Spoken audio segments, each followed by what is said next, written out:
the Constitutional Amendment and Right to Property series, I have spoken about the first constitutional amendment, the challenge to the first constitutional amendment in the judgment of Shankari Prasad, which took a traditional and a very conservative view with regards to the amendments which were made to the fundamental rights, and also placing a Schedule 9 in the Constitution by way of Article 31B, wherein any laws with regards to the acquisition of property could be placed and they would be immune from challenge before the constitutional courts, which meant that even if the legislature enacts a law which violated Part 3, that is, any fundamental rights of the citizens, the same could not be declared to be void by the constitutional courts. So certain acts were saved under Schedule 9. This was one of the most criticized insertion of a schedule in the Constitution by way of a constitutional amendment. And this constitutional amendment was brought within the first year of its coming into existence. So Article 13, which provided that any law made by the Parliament or the state legislature, which is inconsistent or violated Part 3 of the Constitution, would be void to the extent of its inconsistency. So therefore, the Parliament or the state legislature cannot enact any law which can violate fundamental rights or abridge the guarantees given under fundamental rights. So despite this provision, the amendments provided that notwithstanding anything contained in Article 13, laws could be made which violated fundamental rights and could be placed under a schedule which was famously known as the Ninth Schedule. So laws were made immune from judicial review, and this certainly altered the basic structure of the Constitution, because fundamental rights, as it stood under Part 3 of the Constitution, guaranteed these rights to the citizens. The Fundamental Rights chapter was a chapter which was made permanent and could not be altered even by a constitutional amendment. So the five-judge bench in the judgment of Shankari Prasad held that the definition of word law given under Article 13 would not include a constitutional amendment, and therefore the constitutional amendment could not be declared to be void even if it violated fundamental rights, as the Parliament was exercising its constituent powers under Article 368 and not the ordinary lawmaking power, and therefore the word law would not include the constitutional amendment. This conservative view led to several other constitutional amendments which violated and abridged or narrowed down the fundamental rights of the citizens. The major dispute was with regards to the most important socio-economic policy of the government in order to abolish the zamindari system and to provide for the land reforms. So every state wanted to enact laws in order to acquire property or estates from these zamindars in order to abolish the zamindari system and distribute this land to the peasants and the farmers. So several laws were placed under Schedule 9, despite of them violating fundamental rights, were saved because of its placing under Schedule 9. The next major constitutional amendment was the fourth constitutional amendment, and thereafter the most important and crucial amendment was the 17th constitutional amendment. The 17th constitutional amendment placed 44 state enactments under Schedule 9, saving them from judicial review. In fact, it also placed certain acts which were declared unconstitutional by the Supreme Court from the year 1955 to 1965. The 17th constitutional amendment was challenged in the year 1965, wherein the Supreme Court, by a thin majority of 3:2, upheld the 17th Amendment.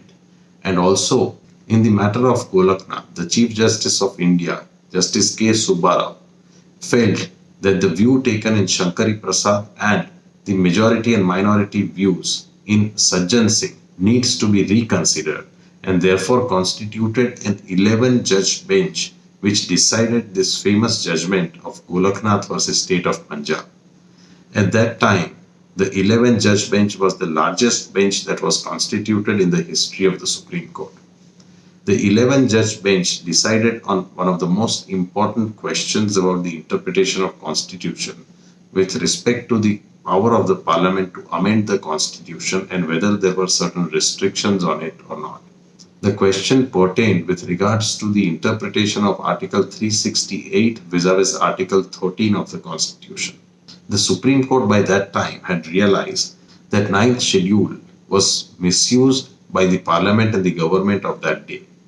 The major arguments advanced in this case were that the constitution is intended to be permanent and therefore it cannot be amended in a way which would injure, maim, or destroy its indestructible character. The word amendment implies an addition or change for improvement and not to destroy the permanent character of the constitution. The fundamental rights are a part of the basic structure of the Constitution and therefore the amending power can be exercised only to preserve rather than destroy the essence of those rights. The limits on the power to amend are implied in Article 368 for the expression amend has a limited meaning.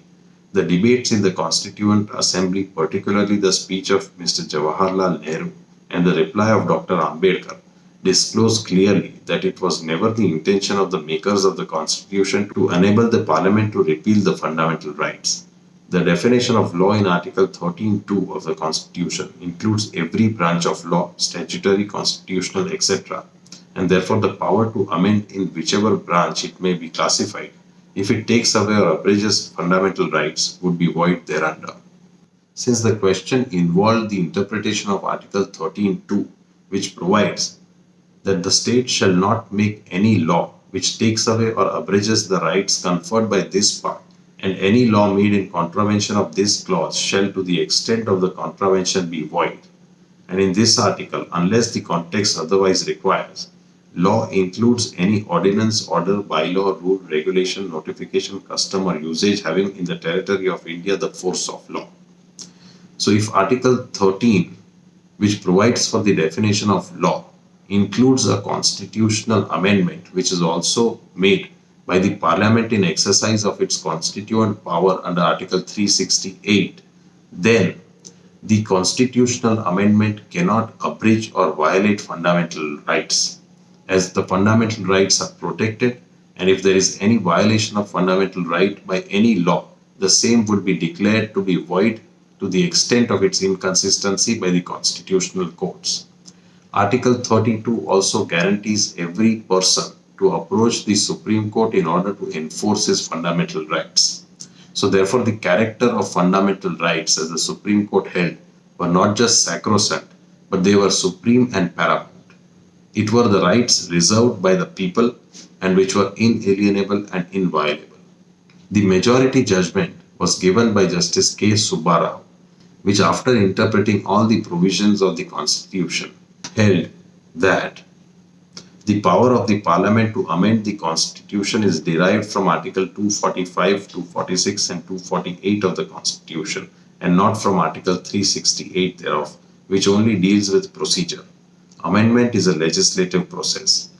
Amendment is law within the meaning of Article 13 of the Constitution, and therefore, if it takes away or abridges the rights conferred by Part 3 thereof, it is void. The Constitution First Amendment Act 1951, Constitution Fourth Amendment Act 1955, and the Constitution 17th Amendment Act abridged the scope of the fundamental rights, but on the basis of earlier decisions of this court, they were valid. On the application of the doctrine of prospective overruling, as explained by us earlier, our decision will have only prospective operation and therefore the said amendments will continue to be valid. We declare that the Parliament will have no power from the date of this decision to amend any of the provisions of Part 3 of the Constitution so as to take away or abridge the fundamental rights enshrined therein. As the Constitution's 17th Amendment Act holds the field, the validity of the two impugned acts, namely the Punjab Security of Tenure Act and Mysore Land Reforms Act, cannot be questioned on the ground that they offend Article 13, 14 or 31 of the Constitution. So therefore, in the year 1967, the Supreme Court held that the Constitution provides for certain implied limitation, though it is not expressly provided, that certain parts of the Constitution cannot be amended and the Parliament does not have the power to amend Part 3 of the Constitution. It held that the word law provided in Article 13 would include a constitutional amendment. Therefore, the constitutional amendment cannot abridge or violate the fundamental rights guaranteed to the citizens under Part 3. This was a major decision taken at that time. Justice Hidayatullah gave its separate opinion, which constituted the part of the majority as he agreed with the majority. But certain aspects of his judgment were extremely crucial and very important. Justice Hidayatullah, in his opinion, held that the word law would include the constitutional amendment and it could not violate or abridge Part 3, and if it did, then the Constitutional Court had the power to declare it to be void. Justice Hidayatullah overruled the earlier judgments of Sajjan Singh and Shankari Prasad. It also held that the 17th schedule, which placed 44 state enactments under Schedule 9 to be void, as the constitutional amendment can amend any of the provisions of the Constitution but cannot place certain acts under Schedule 9 that was not within the scope and purview of a constitutional amendment and declared the said part to be void. Justice Hidayatullah, in his conclusions, held that the fundamental rights are outside the amendatory process if the amendment seeks to abridge or take away any of the rights. That Shankari Prasad's case and Sajjan Singh's case conceded the power of amendment over Part 3 of the Constitution on an erroneous view of Article 13(2) and Article 368. That the 1st, 4th, and 17th Amendment, being part of the Constitution by acquiescence for a long time, cannot now be challenged and they contain authority for the 17th Amendment. That this court, having now laid down that fundamental rights cannot be abridged or taken away by the exercise of amendatory process in Article 368, any further inroad into these rights as they exist today will be illegal and unconstitutional unless it complies with Part 3 in general and Article 13(2) in particular. That for abridging or taking away fundamental rights, a constituent body will have to be convoked, and that the two impugned acts, namely the Punjab Security Act and Mysore Land Reforms Act, are valid under the Constitution, not because they are included in Schedule 9 of the Constitution, but because they are protected by Article 31A and the President's assent. So this is how the judgment of Golaknath came to be passed in the year 1967. By way of the doctrine of prospective overruling, it did not declare the earlier amendments and the 17th Amendment to be void as the earlier judgments had declared it to be valid, and therefore from the date of the judgment of Golaknath, all further amendments would be subject to Article 13 and it could not violate any part of the fundamental rights.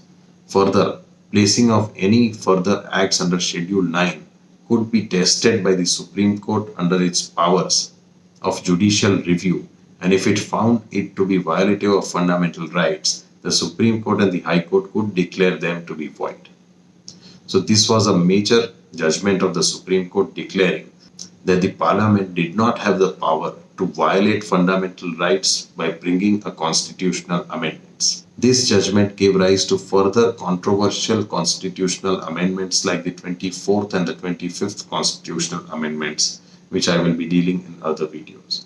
There are several other videos with respect to the journey of constitutional amendment right from the first constitutional amendment till the 17th constitutional amendment.